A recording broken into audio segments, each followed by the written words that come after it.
إن الحمد لله نحمده ونستعينه ونستغفره ونعوذ بالله من شرور أنفسنا ومن سيئات أعمالنا من يهده الله فلا مضل له ومن يضلل فلا هادي له وأشهد أن لا إله إلا الله وحده لا شريك له وأشهد أن محمدا عبده ورسوله يا أيها الذين آمنوا اتقوا الله حق تقاته ولا تموتن إلا وأنتم مسلمون يا أيها الناس اتقوا ربكم الذي خلقكم من نفس واحدة وخلق منها زوجها وبث منهما رجالا كثيرا ونساء واتقوا الله الذي تساءلون به والأرحام إن الله كان عليكم رقيبا يا أيها الذين آمنوا اتقوا الله وقولوا قولا سديدا يصلح لكم أعمالكم ويغفر لكم ذنوبكم ومن يطع الله ورسوله فقد فاز فوزا عظيما أما بعد فإن خير الحديث كتاب الله وخير الهدي هدي محمد صلى الله عليه وسلم وشر الأمور محدثاتها وكل محدثة بدعة وكل بدعة ضلالة وكل ضلالة في النار أعوذ بالله السميع العليم من الشيطان الرجيم من همزه ونفخه ونفسه وآتوا النساء صدقاتهن نحلة فإن طبن لكم عن شيء منه نفسا فكلوه هنيئا مريئا. حضرات، پچھلے 2-3 خطبوں سے ہم آپ کے سامنے نکاح اور شادی بیاہ سے متعلق گفتگو کر رہے ہیں. نکاح اور شادی بیاہ سے متعلق شریعت کی جو تعلیمات ہیں اور پھر ہمارے معاشرے کے جو غلط تصورات ہیں یا غلط معمولات ہیں، اس حوالے سے گفتگو گزشتہ 2 خطبوں میں آپ کے سامنے کی گئی ہے. آج بھی میں اسی سلسلے کی ایک کڑی لے کر آپ کی خدمت میں حاضر ہوا ہوں. جو آیت میں نے خطبہ مسنونہ کے بعد پڑھی ہے وہ سورۃ النساء کی آیت ہے. سورۃ النساء، نساء کے معنی عربی زبان میں عورت کے ہوتے ہیں، عورتوں کے ہوتے ہیں. تو قرآن مجید کی ایک ایسی سورت ہے سورۃ النساء جس میں اللہ رب العزت نے عورتوں کے بہت سارے حقوق بیان کیے ہیں. وہ معاشرہ آج سے 1400 سال پہلے کا عرب کا معاشرہ جہاں عورت مظلوم تھی، رگڑی جاتی تھی، کچلی جاتی تھی، مسلی جاتی تھی، اسے مسلا جاتا تھا، اور سارے حقوق تو دور کی بات ہے، جینے کا، زندگی کا جو بنیادی حق ہے وہ بھی اس معاشرے میں نہیں دیا جاتا تھا.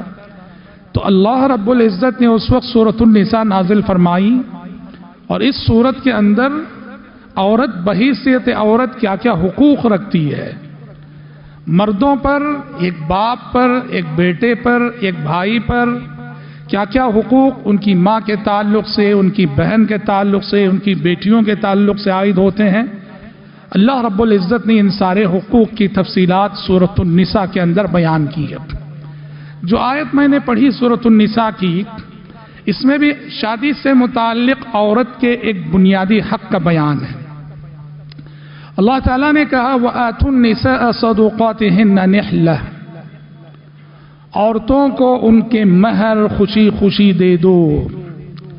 فَإِن طِبْنَ لَكُمْ عَنْ شَيْءٍ مِّنْهُ نَفْسًا، اگر وہ خود چاہ کر تمہیں معاف کر دیتی ہیں، اپنا مہر چھوڑ دیتی ہیں، فَكُلُوهُ هَنِيئًا مَرِيئًا، تب تم شوق سے کھاؤ پیو ان کی واپس کی ہوئی رقم کو. اس آیت میں اللہ تبارک و تعالیٰ نے عورت کے ایک بنیادی حق جسے حق مہر کہا جاتا ہے، اس حق مہر کی ادائیگی پہ ابھارا ہے.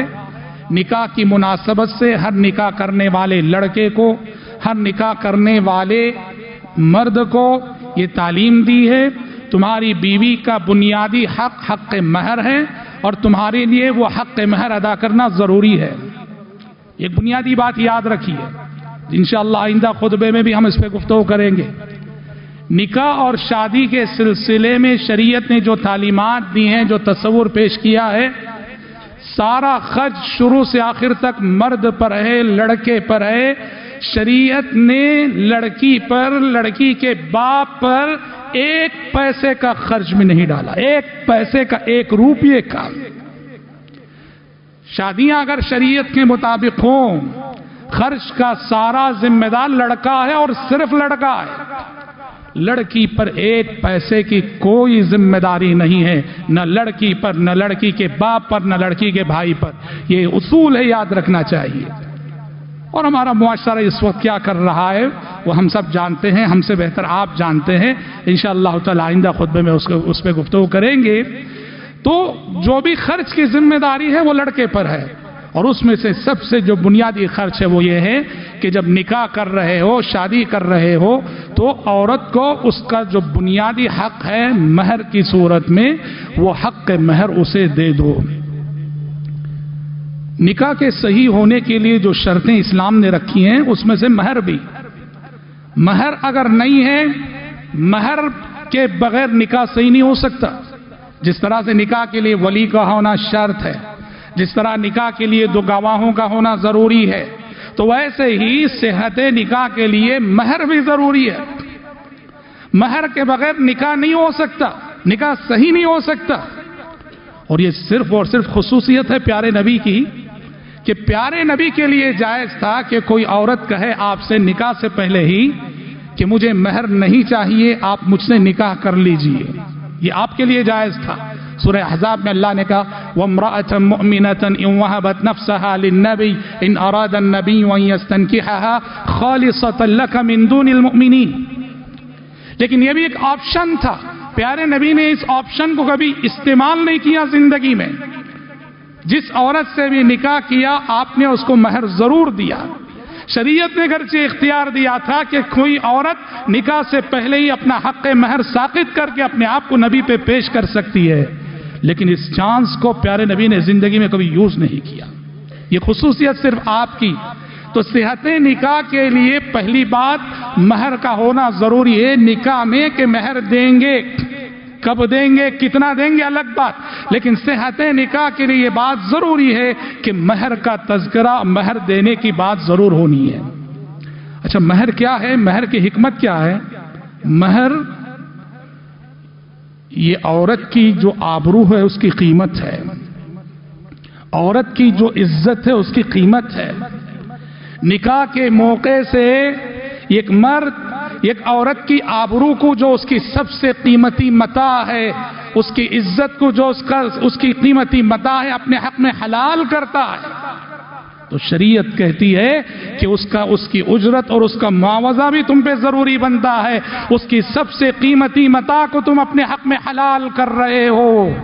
قرآن نے کہا فَمَسْتَمْتَعْتُمْ بِهِ مِنْهُنَّ فَآتُوهُنَّ أُجُورَهُنَّ فَرِيضَةً۔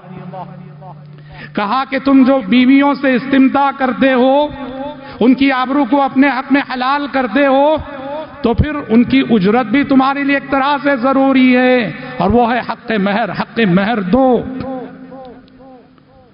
اور چونکہ وہ آبرو کی قیمت ہے، عزت و ناموس کی قیمت ہے، اسے شریعت کہتی ہے ہمارے معاشرے کی عورتیں اپنے شرعی حقوق سے کافی حد تک نہ آشنا ہیں۔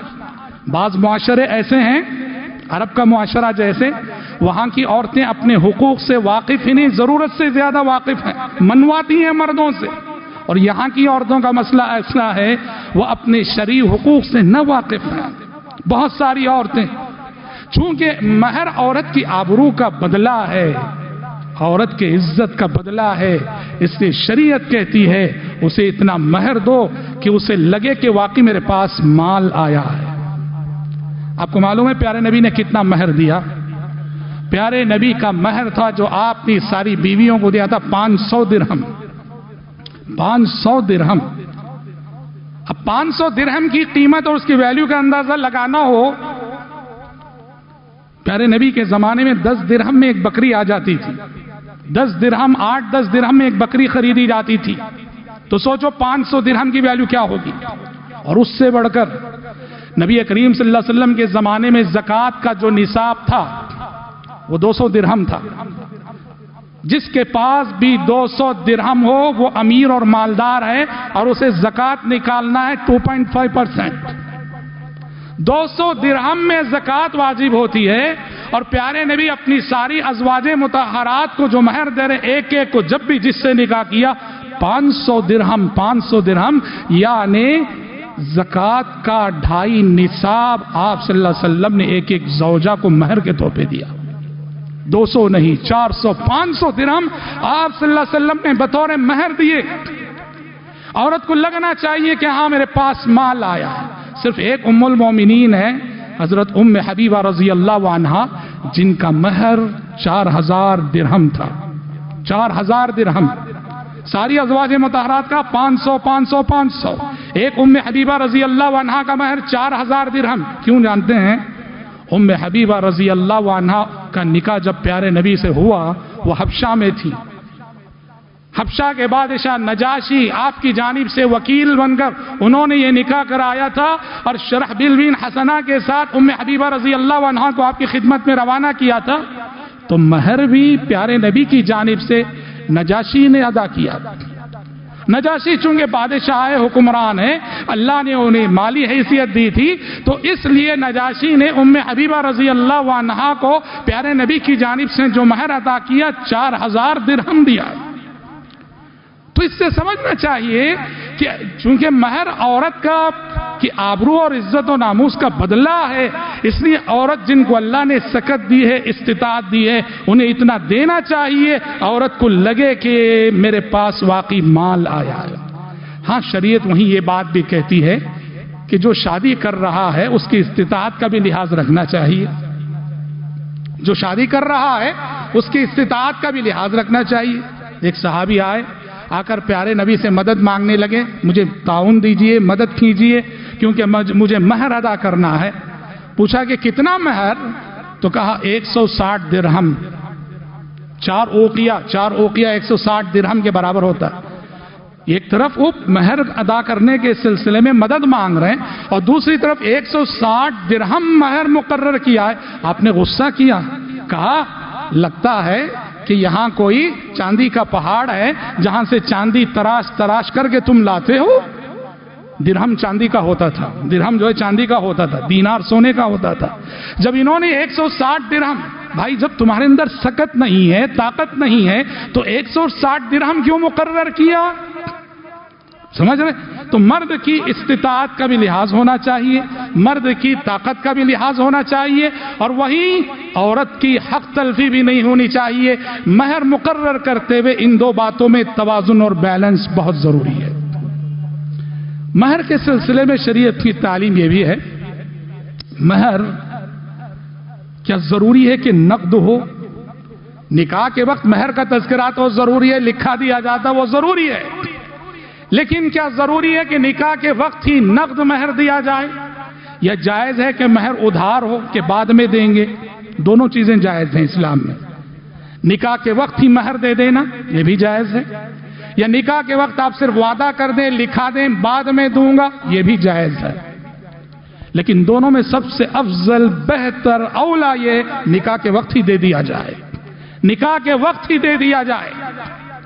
حضرت علی رضی اللہ عنہ نے جب پیارے نبی کی بیٹی حضرت فاطمہ رضی اللہ عنہا پہ بنا کیا، حضرت فاطمہ رضی اللہ عنہا پہ دخول کرنا چاہا، تو پیارے نبی صلی اللہ علیہ وسلم نے حضرت علی سے کہا کہ پہلے کچھ مہر کا کچھ حصہ دے دو. دخول سے پہلے، رخصتی سے پہلے کہا مہر کا کچھ حصہ صحیح دے دو اور بعد میں دخول کرنا. تو اس سے اہل علم نے استدلال کیا ہے کہ مہر پہلے دینا افضل ہے، یا کم سے کم پورا نہ صحیح، مہر کا کچھ حصہ ہی صحیح رخصتی سے پہلے، دخول سے پہلے عورت کو دے دینا چاہیے. وہ عورت کا خالص حق ہے، اور جائز ہے کہ آپ مہر بعد میں دیں. ایک صحابی نے جانتے ہیں اپنا مہر کب عطا کیا؟ موت کے وقت. پیارے نبی نے خود وہ نکاح کرایا تھا، ان صحابی کی موت کا وقت آیا، انہوں نے اپنے رشتہ داروں سے کہا موت کے وقت، کہا کہ دیکھو میں نے آج تک میری بیوی کا جو مہر تھا وہ ادا نہیں کیا ہے، لہذا میری وصیت ہے کہ خیبر میں میری جو زمین ہے وہ میں مہر کے طور پر اپنی زوجہ کو دے رہا ہوں. موت کے وقت وصیت کر کے انہوں نے وہ زمین اپنی زوجہ کو دی، صحابیہ کو دی.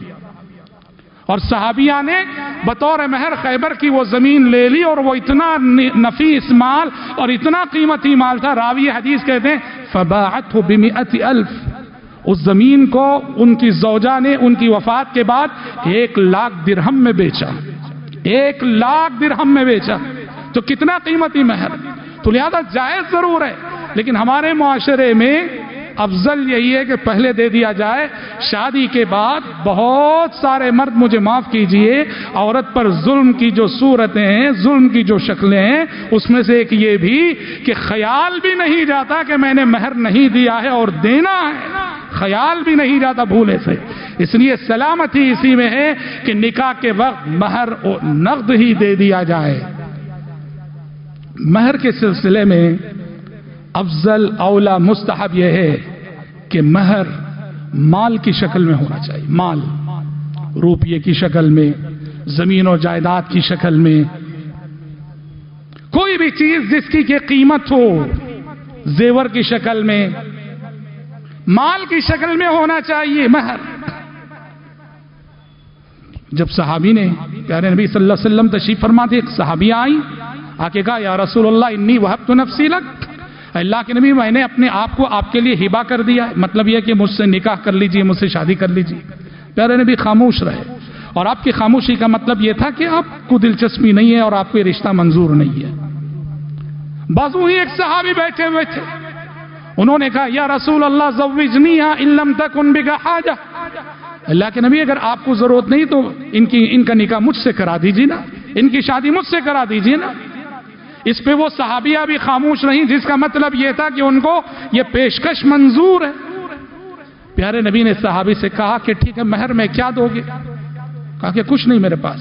آپ نے کہا التمس ولو شیئن، جاؤ کوئی چیز تو صحیح ڈھونڈ کے لاؤ، کچھ نہیں ملے۔ آپ نے کہا التمس ولو خاتما من حدید، کہا کہ جاؤ ڈھونڈ کے لاؤ بھلے سے لوہے کی انگوٹھی ہی صحیح، ولو خاتم من حدید، لوہے کی انگوٹھی سے ہی ڈھونڈ کے لاؤ۔ کہا کہ نہیں اللہ کے نبی لوہے کی انگوٹھی بھی نہیں ہے میرے پاس۔ یہ جو بار بار پیارے نبی صلی اللہ علیہ وسلم فرما رہے ہیں کوئی چیز ڈھونڈ لاؤ، لوہے کی انگوٹھی سے ہی ڈھونڈ لاؤ، اس سے اہل علم نے استدلال کیا ہے کہ مہر مال کی شکل میں یا کوئی ایسی چیز کی شکل میں جس کی قیمت ہو، اس شکل میں ہونا چاہیے۔ اور جائز ہے کہ مہر مال کے بجائے منفعت کی شکل میں ہو۔ منفعت کا مطلب کیا ہے؟ کہ لڑکے کی جانب سے کوئی فائدہ جو لڑکی کو پہنچ جائے، لڑکے کی جانب سے کوئی فائدہ جو لڑکی کو پہنچ جائے، اسے مہر بنایا جا سکتا ہے۔ کیسے؟ جیسے اسی حدیث میں ہے کہ جب صحابی نے کہا لوہے کی انگوٹھی بھی میسر نہیں ہے میرے پاس، تو پیارے نبی نے کہا قرآن یاد ہے تمہیں؟ کہا کہ ہاں یاد ہے، لسور سما، قرآن کی کچھ سورتوں کا تذکرہ کیا، فلاں فلاں سورت مجھے یاد ہے۔ تو آپ صلی اللہ علیہ وسلم نے کہا زوجتکھا بما معک من القرآن، کہا کہ قرآن تمہارا مہر یہی ہے، قرآن کی جو جو سورتیں تمہیں یاد ہیں شادی کے بعد اپنی بیوی کو حفظ کروا دینا، وہ سورتیں سکھا دینا، یہی تمہارا مہر ہے۔ تو اس طرح کوئی بھی فائدہ، یعنی لڑکے کے پاس کوئی ہنر ہے، ٹیلر ہے مثلا، وہ اپنا مہر یہ مقرر کرتا ہے کہ میں تمہیں ٹیلرنگ سکھا دوں گا، جائز ہے۔ لڑکے کی جانب سے کوئی فائدہ جو لڑکی کو پہنچے وہ مہر بن سکتا ہے۔ حضرت صفیہ رضی اللہ عنہ کا مہر کیا تھا؟ پیارے نبی نے جو نکاح کیا ان کا مہر، ان کو جو آپ نے غلامی سے رہائی دلائی، غلامی سے نجات دلائی، غلامی سے آزاد کیا، اس کو آپ صلی اللہ علیہ وسلم نے مہر بنایا۔ اور آپ کو معلوم ہے حضرت موسیٰ علیہ السلام کا تذکرہ ہم نے پچھلے گزشتہ یا اس سے پہلے والے خطبے میں کیا۔ مدین جب پہنچے اور مدین پہنچنے کے بعد حضرت موسیٰ علیہ السلام کا نکاح شیخ مدین کی بیٹی کے ساتھ ہوا، تو حضرت موسیٰ علیہ السلام کا مہر کیا طے پایا تھا؟ حضرت موسیٰ علیہ السلام کا مہر یہ طے پایا تھا کہ موسیٰ علیہ السلام 8 سال اپنے سسرال کی خدمت کریں گے، کیونکہ کوئی لڑکا نہیں تھا ان کے سسرال میں، ان کے سسر کو بس 2 ہی بیٹیاں تھیں، تو موسیٰ علیہ السلام کا مہر یہ طے پایا تھا کہ 8 سال وہ سسرال میں رہیں گے اور جو مردوں کے کام ہوتے ہیں، جہاں مردوں کی ضرورت پڑتی ہے وہ کام کریں گے۔ 8 سال واجبی، 10 اور مزید 2 سال کر کے 10 مکمل کریں تو نفل، موسیٰ علیہ السلام کا مہر یہ تھا کہ انہوں نے شادی کے بعد اپنے سسرال میں رہ کر سسرال والوں کی 10 سال تک وہ خدمت کرتے رہے۔ ہمارے معاشرے میں بہت معیوب سمجھا جاتا ہے داماد اگر سسرال میں کچھ کام کر دیا، بہت معیوب سمجھا جاتا ہے۔ یوں سمجھا جاتا ہے داماد جب سسرال میں جائے تو بس راجا کی طرح بیٹھا رہے، مست رہے، اسے کوئی کام نہیں کرنا ہے۔ یہ سب طالباتیں، یہ سب تصورات غلط ہیں۔ یہ انبیاء ہیں، یہ رسول ہیں، یہ پیغمبر ہیں، ان سے بڑھ کر اور ان سے بہتر کس کا اسوہ ہے؟ حضرت موسیٰ علیہ السلام نے 10 سال خدمت کی اور وہ ان کا مہر تھا۔ تو اس طرح افضل یہ ہے کہ مہر مال کی شکل میں ہونا چاہیے، لیکن منفعت کو یعنی کوئی فائدہ جو لڑکے کی جانب سے لڑکی اور لڑکی کے گھر والوں کو ہو جائے اس کو بھی مہر بنایا جا سکتا ہے۔ شرط یہ ہے کہ لڑکی راضی رہنا چاہیے، اس مہر سے لڑکی راضی رہے تو پھر ٹھیک ہے۔ کیا جائز ہے کہ مہر معاف کیا جائے؟ شادی کے وقت تو، نکاح کے وقت تو جائز نہیں۔ نکاح کے وقت، نکاح سے پہلے کوئی لڑکی اپنے ہونے والے شوہر سے کہہ دے مجھے مہر دینے کی ضرورت نہیں، ابھی معاف کرتی ہوں، یہ صحیح نہیں، یہ صحیح نہیں۔ جیسے شروع میں بتایا گیا یہ صرف اور صرف آپ صلی اللہ علیہ وسلم کی خصوصیت ہے، آپ صلی اللہ علیہ وسلم کی خصوصیت ہے، جائز نہیں وہ۔ شادی کے بعد جائز ہے، نکاح کے بعد جائز ہے۔ نکاح ہو گیا، میاں بیوی کا آپس میں ان کی رضامندی ہے، چاہے تو لڑکی کہے میں نے آدھا مہر معاف کر دیا ہے، آپ بس آدھا مہر دیجیے، یا لڑکی کہے میں نے پورا مہر ہی معاف کر دیا، مجھے مہر دینے کی ضرورت نہیں، اس کا اختیار ہے، جائز ہے۔ لیکن غلط یہ ہے کہ شادی کے بعد شوہر ہونے کی حیثیت سے میں اپنی بیوی پہ زبردستی کروں اور زبردستی کر کے اس کا مہر لے لوں۔ اور معاف کیجئے، آج یہ معاشرے میں ہوتا ہے، بہت ہو رہا ہے۔ عورت کے مہر پہ حقداری جتانے والا صرف میں شوہر ہی نہیں، میں تو حقداری جتاتا ہی ہوں اس کے مہر پہ۔ عورت کے مہر پہ حقداری جتانے والی ساس سمجھتی ہے ہمارا دیا ہوا مال ہے وہ، بس شادی میں دے دیے، دکھاوا ہو گیا، آپ واپس کرو۔ گھر کی ضرورتوں کے لیے عورت کی رضامندی کے بغیر وہ لے لیا جاتا ہے، زبردستی اس کی رضامندی کے بغیر لیا جاتا ہے، اور باقی زندگی اسے لوٹانے کی فکر نہیں ہوتی۔ یہ بہت بڑا ظلم ہے، یاد رکھیے، بہت بڑا ظلم ہے جو ہمارے سماج میں ہو رہا ہے، ہمارے معاشرے میں ہو رہا ہے۔ شوہر کو بھی، ساس تو چھوڑو دور کی بات، شوہر کو بھی اس کی اجازت نہیں کہ اپنی بیوی کا مہر وہ زبردستی اس کی رضامندی کے بغیر لے۔ ہاں، آپسی رضامندی سے عورت کے ساتھ تم ایسے چلو، وہ خود تمہاری تکلیف دے کر وہ خود آگے بڑھ کر دے، وہ خود کہے مجھے واپس کرنے کی بھی ضرورت نہیں، بہت اچھی بات ہے۔ لیکن ہم اپنے طور پہ اس کے ساتھ ایسا رویہ اپنائیں کہ وہ ہمارے ظلم سے بچنے کے لیے اپنا مہر ہمیں پیش کرے کہ شاید میں اپنا مہر واپس کر دوں تو یہ ظالم ظلم کرنے سے رک جائے گا، یہ ظالم ساس ظلم کرنے سے رک جائے گی، یہ سمجھ کے مہر واپس کر دے۔ یہ ہمارے معاشرے میں ہونے والی ظلم کی ایک بدترین شکل ہے۔ مہر سے متعلق ایک اہم مسئلہ یہ بھی ہے کہ کبھی ایسا ہوتا ہے کہ مہر ادھار دینے کی بات تھی کہ مہر بعد میں دیں گے، ہوا یہ کہ شوہر نے ابھی مہر دیا نہیں، زندگی گزرتی رہی، شوہر کا انتقال ہو گیا، شوہر کا انتقال ہو گیا، اور اس نے نکاح کے وقت جو مہر طے ہوا تھا وہ مہر اپنی زوجہ کو، اپنی بیوی کو دیا نہیں ہے۔ اب معاشرہ کیا کرتا ہے جانتے ہیں؟ ایسی صورت میں ہمارے معاشرے میں یہ ہوتا ہے، اور یہ ہم نے اپنی آنکھوں سے دیکھا ہے کہ جس وقت شوہر کو غسل دے دیا جاتا ہے، کفن پہنا دیا جاتا ہے اور جنازہ اٹھنے والا ہوتا ہے، اس کی زوجہ کو پکڑ کے لایا جاتا ہے، جنازے کے سامنے کھڑا کیا جاتا ہے اور اس سے کہا جاتا ہے مہر بخشو، مہر بخشو۔ اب بیچاری کو کہنا پڑتا اپنی زبان سے کہ آپ نے جو مجھے مہر نہیں دیا ہے میں للہ آپ کو معاف کرتی ہوں، بخش دیتی ہوں۔ وہ مہر بخشنے کے بعد پھر جنازہ اٹھتا ہے۔ کیسی ظالمانہ روایت ہے۔ ہاں، پہلے ہی سے بیچاری اتنے بڑے دکھ اور اتنے صدمے سے دو چار ہے، اور اس وقت شادی کے دن کو اسے یاد دلایا جا رہا ہے مہر کا تذکرہ کر کے اور مہر زبردستی بخشوا کے۔ کیسی ظالمانہ روایتیں ہیں یہ۔ کرنا کیا چاہیے؟ ہو تو یہ رہا ہے، لیکن ہونا کیا چاہیے؟ ہونا یہ چاہیے ہمارے معاشرے میں یا جہاں بھی ہو، اگر مہر دینے سے پہلے کسی بھی لڑکے کا، کسی بھی شوہر کا انتقال ہو گیا، ہونا یہ چاہیے کہ اس کا چھوڑا ہوا جو مال میراث ہے، مال میراث میں سے سب سے پہلے مہر نکالا جائے گا، اس کے چھوڑے ہوئے مال میراث میں سے مہر نکالا جائے گا اور اس کی بیوی کو مہر دے دیا جائے گا، اور باقی جو مال بچتا ہے پھر وہ وراثت کے طور پر تقسیم ہوگا، اور اس میں پھر دوبارہ بیوی کو وراثت کے اعتبار سے پھر ملے گا، وراثت کے اعتبار سے پھر ملے گا اس میں، لیکن یعنی تقسیم وراثت سے پہلے مہر نکالنا ضروری ہے۔ فرض کرو کہ مال اتنا چھوڑ کے گیا ہے وہ کہ مہر بس ادا ہو پائے گا تو پورا کا پورا مہر میں چلا جائے گا، وارثین کو کچھ نہیں ملے گا، یہ بات یاد رہیے۔ مہر سب سے بنیادی حق ہے، تو یہ ہمارے معاشرے میں ہوتا ہے۔ تو اگر کبھی ایسا ہو جائے تو یہ مہر بخشوانے کی ظالمانہ روایت نہیں، ظالمانہ تصور یہ نہیں، یہ ہونا چاہیے کہ تقسیم میراث سے پہلے یہ حق نکالا جائے۔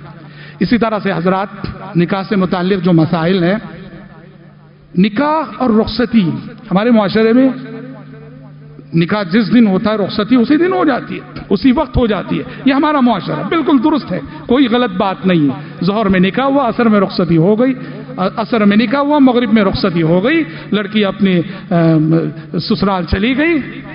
لیکن پیارے نبی صلی اللہ علیہ وسلم کے زمانے میں اور آج بھی عربوں کے نزدیک بہت سارے لوگ نکاح اور رخصتی میں فصل رکھتے ہیں، فرق کرتے ہیں، فاصلہ رکھتے ہیں۔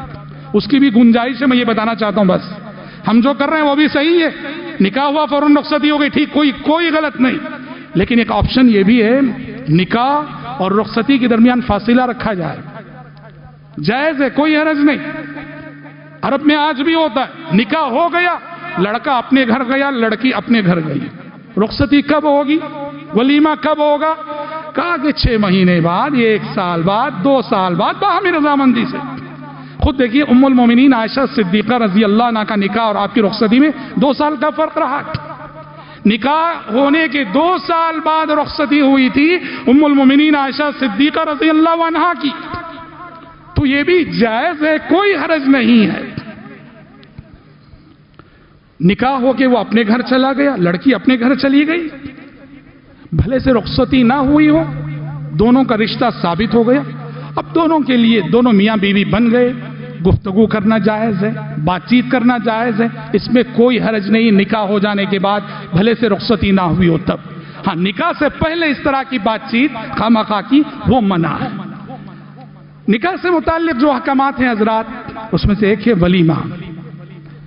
جس کا بھی نکاح ہوتا ہے اس کے لیے ولیمہ مسنون ہے، مستحب ہے، بہتر ہے، افضل ہے، ولیمہ کرنا چاہیے، واجب تو نہیں۔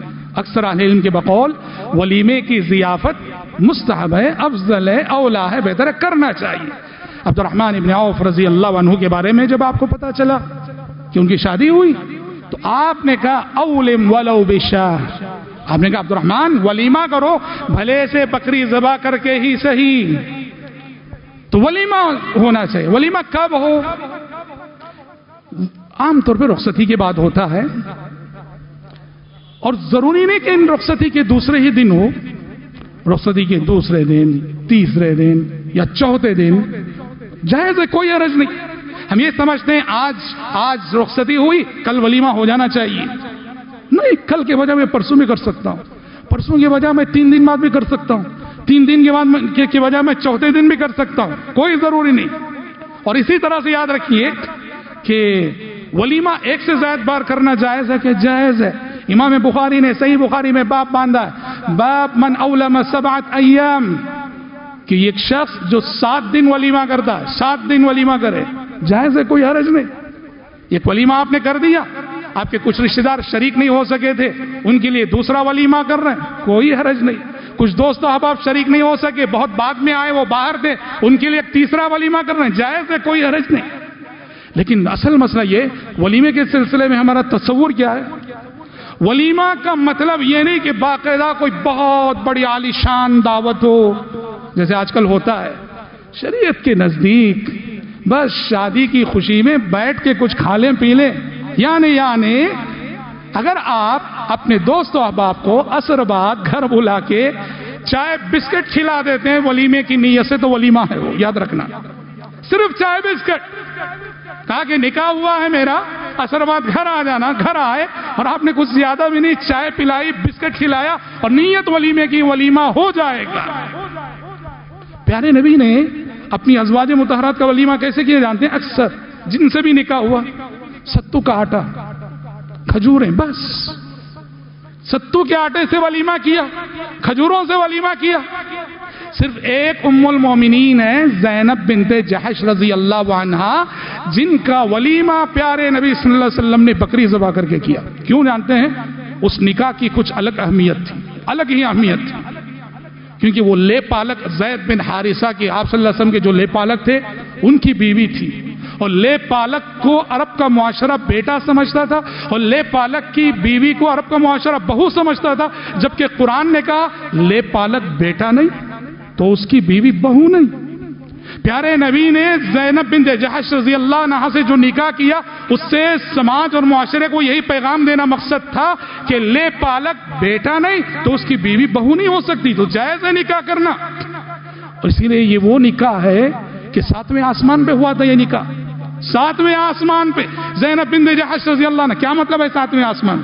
دنیا میں جب نکاح ہوتا ہے، ولی ہوتا ہے، گواہ ہوتے ہیں، مجلس ہوتی ہے، حضرت زینب بنت جحش رضی اللہ عنہا کے سلسلے میں ایسا کچھ نہیں ہوا، کوئی ولی نہیں، کوئی گواہ نہیں، آسمان سے حکم آ گیا کہ زینب آپ کی زوجہ ہیں۔ اسی لیے زینب بنت جحش رضی اللہ عنہا امہات المومنین کے سامنے فخر سے کہتی تھی میں وہ ہوں کہ میرا نکاح اللہ نے 7ویں آسمان پہ کرایا۔ اس خوشی میں پیارے نبی صلی اللہ علیہ وسلم نے ان کا ولیمہ بکری کے ذریعے سے کیا، بکری ذبح کر کے کیا۔ اور اسی ولیمے کی بات تھی بھائیوں کہ جب ولیمے میں کھانے کے لیے صحابہ گئے آپ کے گھر میں، کھانے کے بعد بہت دیر تک بات چیت کرتے ہوئے بیٹھ گئے صحابہ۔ پیارے نبی انتظار کر رہے ہیں کہ کب یہ اٹھیں گے، کب جائیں گے۔ صحابہ گفتگو میں مشغول ہو گئے اور پیارے نبی کو تکلیف ہو رہی ہے، لیکن آپ اتنے باحیا تھے، اتنے شرم و حیا والے تھے، آپ زبان سے بول نہیں پا رہے تھے۔ آپ انتظار کر رہے ہیں کہ کب یہ اٹھ کے جائیں گے، تو آسمان سے وہ وحی آ گئی، آیت نازل ہو گئی جس میں دعوت قبول کرنے کے اصول، آداب اور قوانین بتائے گئے۔ کہیں بھی دعوت ہو تو کب جانا چاہیے، کیسے جانا چاہیے، اس میں کہا گیا جب کھا چکو تو گفتگو میں، گپ شپ میں مشغول نہیں رہنا، فوراً اٹھ کے چلے جاؤ۔ فَإِذَا طَعِمْتُمْ فَانْتَشِرُوا وَلَا مُسْتَأْنِسِينَ لِحَدِيثٍ، یہ سورۃ الاحزاب کی آیت ہے جس میں دعوت کے اصول و ضوابط بیان کیے گئے ہیں۔ اور ولیمے کی دعوت اہل علم کہتے ہیں، اکثر اہل علم کے نزدیک ولیمے کی دعوت قبول کرنا واجب ہے۔ واجب ہے، واجب کا مطلب کیا ہے؟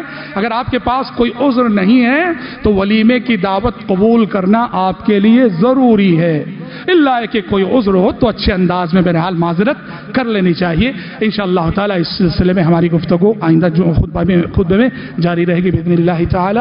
دعا ہے رب العزت سے اللہ تبارک و تعالی ہم مجھ کہنے والے کو، آپ سبھی سننے والوں کو، ہمارے معاشرے کو رب العزت توفیق عطا کرے کہ ہم اپنی شادی بیاہ کی کاروائیاں شروع سے آخر تک شریعت کے دائرے میں، کتاب و سنت کے دائرے میں، اخلاق کے دائرے میں، ہر قسم کی ظلم سے، ہر قسم کی ظالمانہ روایت سے اور ہر قسم کی ظالمانہ تصور سے بچتے ہوئے کتاب و سنت کے دائرے میں کرنے کی توفیق اللہ ہم سب کو نصیب فرمائے، اللہم آمین۔ حضرات، خطبے کے اختتام پہ اعلان میرے سامنے اعلان کرنے کا حکم ہوا ہے۔ دامنگرے سے احباب آپ کی خدمت میں آئے ہوئے ہیں، وہاں کی مشہور مسجد محمدیہ، اس کی توسیع کا کام جاری ہے، بڑے پیمانے پہ توسیع ہو رہی ہے۔ لیڈیز کا جو سیکشن ہے وہ بن رہا ہے جس کا تخمینہ 1 کروڑ سے زائد کا ہے۔ وہ احباب آپ کی خدمت میں آئے ہوئے ہیں، آج جمعہ کا چندہ انہی احباب کو دیا جا رہا ہے۔ آپ سے گزارش کی جاتی ہے کہ دامنگرے کی اس مسجد محمدیہ کی توسیع کے لیے آج آپ اپنا قیمتی تعاون پیش کرتے ہوئے جائیں۔ اللہ تعالیٰ آپ سب کے صدقات و خیرات کو قبول فرمائے، اللہم آمین۔